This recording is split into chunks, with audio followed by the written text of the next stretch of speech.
Well, we're moving on right now to another topic. You saw it right there just before we came. We're going to be talking about the election itself and a very prominent item in that election, which is supposed to make a huge difference, the bimodal verification system, BVAS, as it's often known.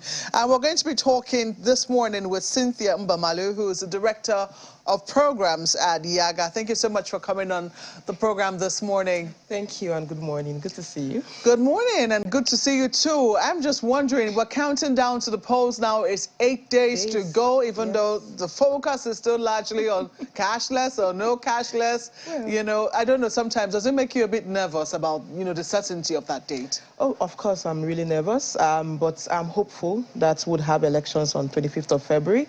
And I just think Nigerians, at this point, we need to just remain determined to come out and vote on elections day, because that's what matters at the end of it all. Indeed. Oh, well, and in a very peaceful manner, many people will add.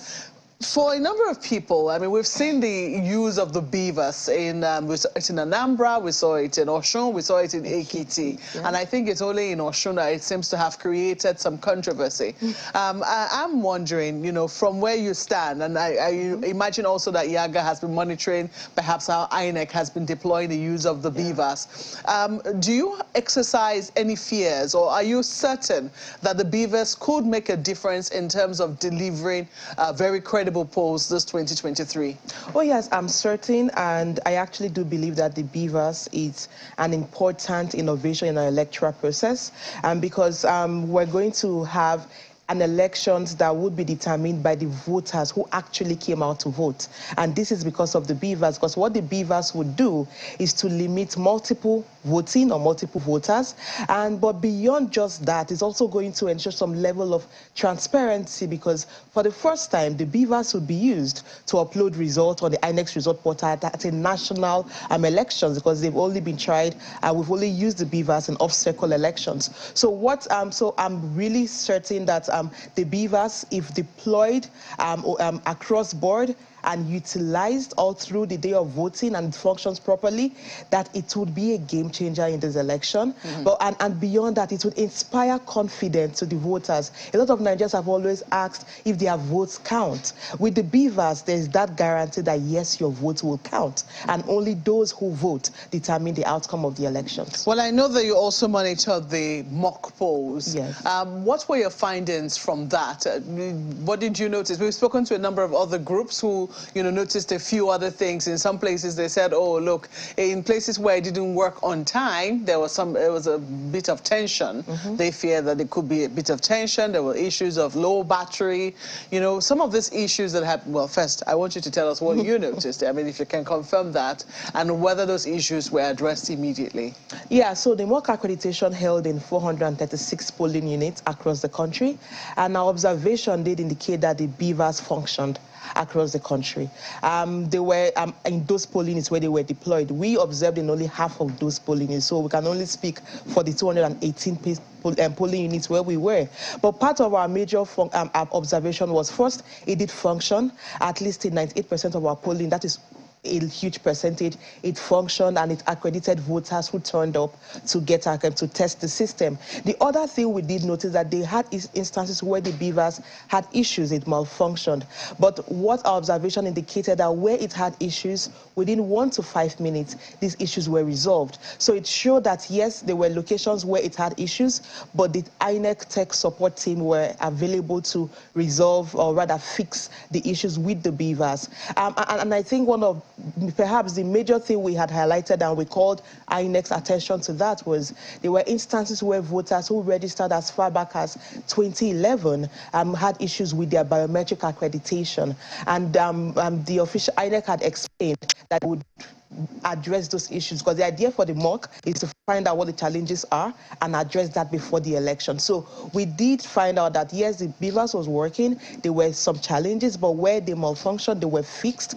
It took processing time for every voter was for the voters on average of 3 to 5 minutes. The most we observed was between 5 to 8 minutes, the average time used to process a voter. That was the most, and that happened in about 2% of the polling units where we observed. So you could see that the larger percentage of voters who were accredited for the mock accreditation. Between 3 to 5 minutes, they were done with their accreditation and had to move to, and so it showed that processing time, some places were as low as 1 to 2 minutes. So it showed that processing time, it was reasonably fast. Where it had issues, it was resolved. But the other issues around biometric capturing for voters who registered in 2011, that is what we'll be looking forward to see how INEC resolves those issues before the elections. It's interesting, you mentioned that, and INEC is saying that they're going to do something about it. I wonder what can be done, because I recall that I was trying to move my polling unit, and it would seem that, you know, while using the BVAS, it was almost as if it was asking me to register all over again. I mean, put your fingerprint, and your face had to be recaptured. You know, so indeed, I really do, you know, it'll be worthwhile to watch out for those, you know, who registered in 2011 and see how, you know, they are able to handle that particular situation.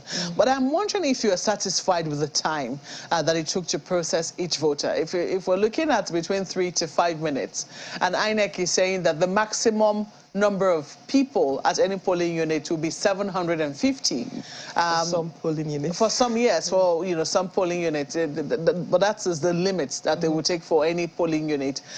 For those polling units, we've not been told how many beavers will be deployed there, but it might not be realistic to have just one BVAS machine to take care of polling units that have as much as 750 people. So interestingly, for polling units with 750 registered voters, INEC will deploy one BVAS. However, there are polling units with more voters, as high as 3,000, 5,000, and even more. So for those pollings, INEC has said they would deploy more than one BVAS. And we saw this happen in Osun, in Anekiti. For polling units with larger number of voters, INEC deployed more than one BVAS. However, for those with 750 and below, INEC will be deploying one BVAS. Now, the thing about the processing time is, we did observe that for some voters it took about 1 to 2 minutes for them to be accredited. However, like I said, it was an average we were giving, which was why we said 3 to 5, an average. We're hoping that it's faster, because on elections, the accreditation, mock accreditation, we had very poor turnout.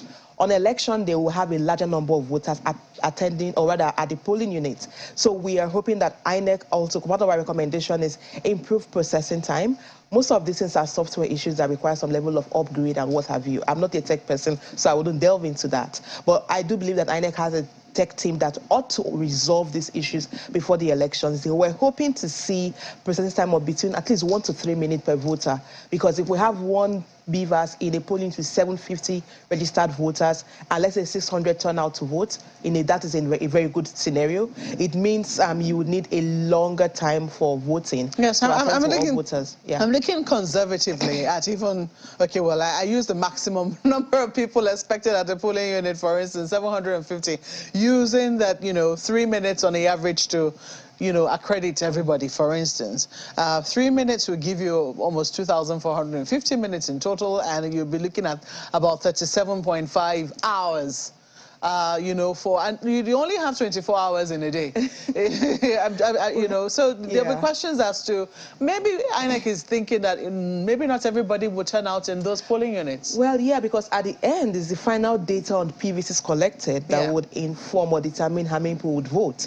And how historically, or rather, if you look at previous elections, we've not had really high turnout. So even for locations with 750 voters, projections are you may have between, at the most, 500 to 550 at the most, right? Because we know not everyone will get their and that will be a really high turnout. That would be a really high turnout. But the thing is that because the BVAS, is bimodal, like bimodal voter accreditation system. So when it comes to accrediting voters, it has to first verify the permanent voter's card. This it does either scanning the barcode or imputing the name of the voter on the BVAS or the last digits of their voter identification number. So that's one part. But in the other part is it also has to authenticate their biometrics. So be it the fingerprints or the facials. And perhaps this is why you have this lag in time, because it's a bimodal process. So there's first the PVC verified and then the authentication, which requires either your fingerprints or your facials. Now, because the law is clear that the BVAS must be used for every voter, else the result for that unit to be cancelled. What is important is that your PVC is first verified and either your fingerprint or facials. But where your PVC is verified and your biometrics not authenticated, you won't be allowed to vote. So the emphasis is you must successfully pass both verification process. But for the biometrics, just your fingerprint or your facial is enough to accredit you to vote. Well, we certainly will take up that issue of those who registered in 2019, especially 2011, yes. Especially where their biometrics was unable to be verified, even though they had genuine cards. Do you think it would be advisable for people to also go with, maybe backup identification? If they're accused, I mean, I'm just painting a scenario where you're told, yeah, this card is genuine, but it's not you that is on here. We can't seem to verify, you. Do you think it will make sense for anybody to go on with a backup verification? Maybe, for instance, national ID card, etc.? Well, the Electoral Act recognizes just the voter's card, and the officials are trained with the voter's card. Now, the thing with the biometrics is, and why we actually feel that 2011, because if you think back to our registration period as far back as 2011, there's a likelihood that biometric capturing at that level was not as strict as it ought to be, because with every process, INEC improves on the system, which is why the Commission believes that at least one of your fingerprints, if any, because they test all your fingers, right? And then the facials. For the issue around the facial recognition, I'm hoping it's a matter of software, because sometimes you have to just relax some of the rules to give more room to capture individuals, especially because when it comes to facial capturing, there could be several things affecting that, because over the years, your features would have changed at some levels, right? So there is that. However, for voters, only the permanent voter's card is required.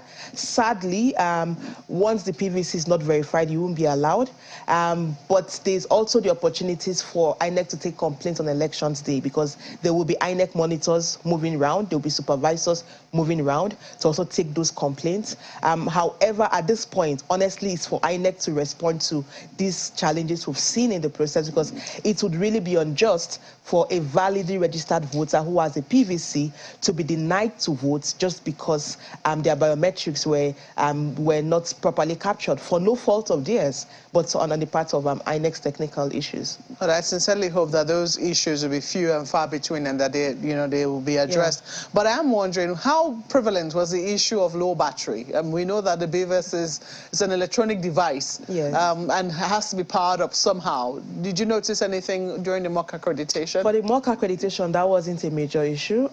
We did not even expect to see that, because it's mock accreditation. INEC will put all his efforts to get things done, and it's just a few number of polling units, right? However, for the general elections, there's that deep call to INEC that your officials in the field, the ad hoc officials, must ensure that the BVAS are properly powered.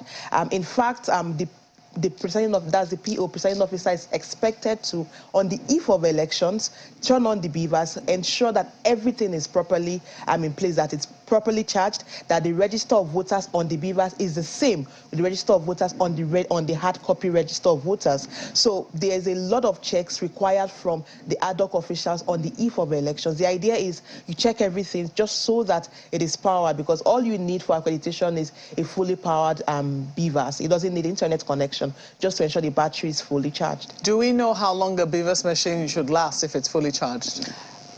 I can't respond to that at this moment. But the plan I was about to say, it's not like it's any of our business. Yeah, the way it's designed is supposed to serve to, at least it's supposed to last all through the day. And because it's not using internet connectivity for accreditation, the battery life is also longer, because the only time it needs internet is when it wants to upload the result to the INEX result portal. So the idea is it ought to last till the last voter votes. And elections ought to conclude by 2 p.m., 2:30 p.m., or when the last person votes. We know sometimes it extends to as late as 4, 5 p.m. in some locations, and I want to believe that INEC has taken all of this into consideration. Well, I also imagine that, we're asking that question because people will want to know whether an INEC official has been responsible or has not been responsible. But, you know, I am wondering, for those who are still curious about what will happen if the beavers doesn't work on election day, it will seem that there are going to be many things to manage. People they will have to manage their emotions, they will have to manage, because that disappointment will be evident.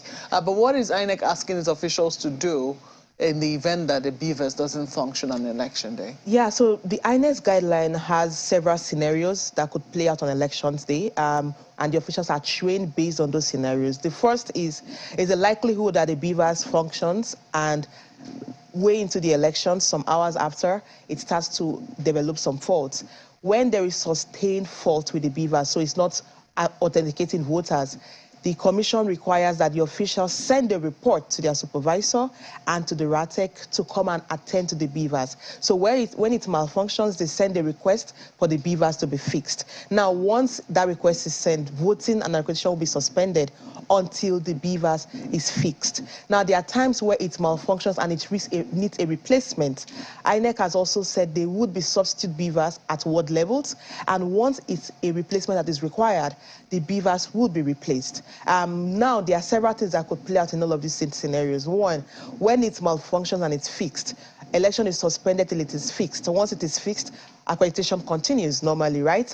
When it is replaced, the officials are expected to merge the data of accredited voters from the initial beavers with the new one. How does that play? Let's say voting started at 8:30. By 11, it malfunctions. It's unable to be fixed. A new beavers is brought by 1 p.m.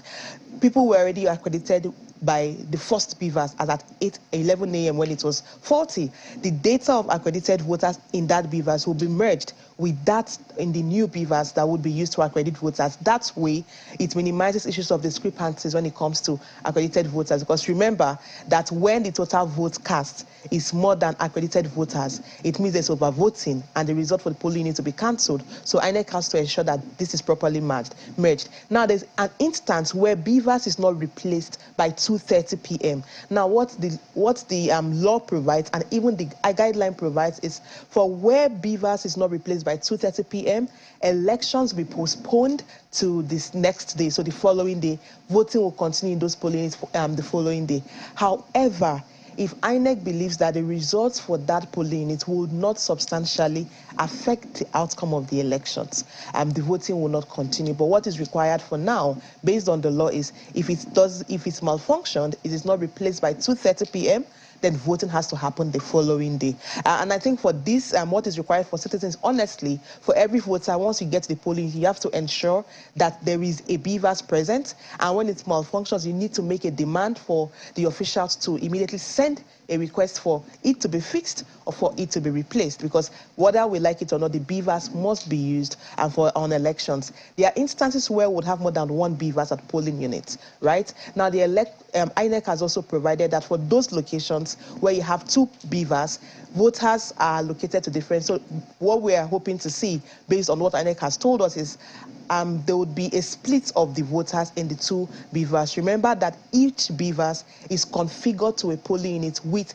the register of voters for that polling unit. So what would happen, you just have two beavers with the record of voters, but let's say from A to M, letter alphabet A to M may be on one, and from N to Z would be on the other beavers, just to ensure that it's the same voters for each polling unit that get to vote with the beavers deployed there.